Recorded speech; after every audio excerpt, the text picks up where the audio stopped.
Well, Friday's ruling was the talking point for many pastors on Sunday, but not all agree with it. 10 TV's Ashley Bornanson continues our team coverage with the divide behind the pulpit. Ashley.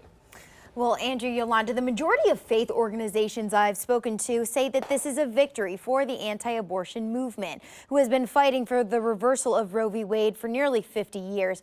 However, not everyone thinks this is a good idea, while pastors tell me they're trying to navigate mixed emotions in their congregations.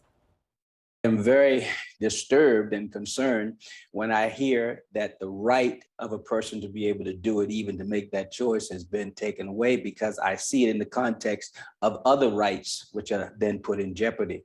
Pastor Dexter Wise of Faith Ministries Church in Columbus says he does not believe the reversal of Roe v. Wade was a good idea. I really don't think that people have thought all the way through what happens when they take this right away. I don't think they've thought through what's going to happen to the exceptions that no longer exist for some people. He fears the country does not have a system in place to support women and children. What are we going to do in terms of funding? What are we going to do in terms of education?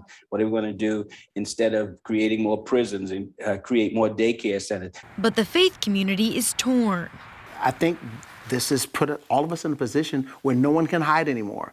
It's not at the Supreme Court we can hide behind. It's at the state level where we all now have to speak and advocate for what we believe. Down the street, Pastor David Forbes of Columbus Christian Center supports the decision to overturn Roe, saying that the women that I have spoken with as a pastor who have had abortions, out of those women, I cannot think of one who did not feel extreme and grave guilt, shame, and regret. His church is working to help support the women who have had abortions and minister to those who are considering having one. I believe it's going to be a challenge of your life either way. And so therefore, the church, this church, a real church, would be present to help you with that decision no matter what.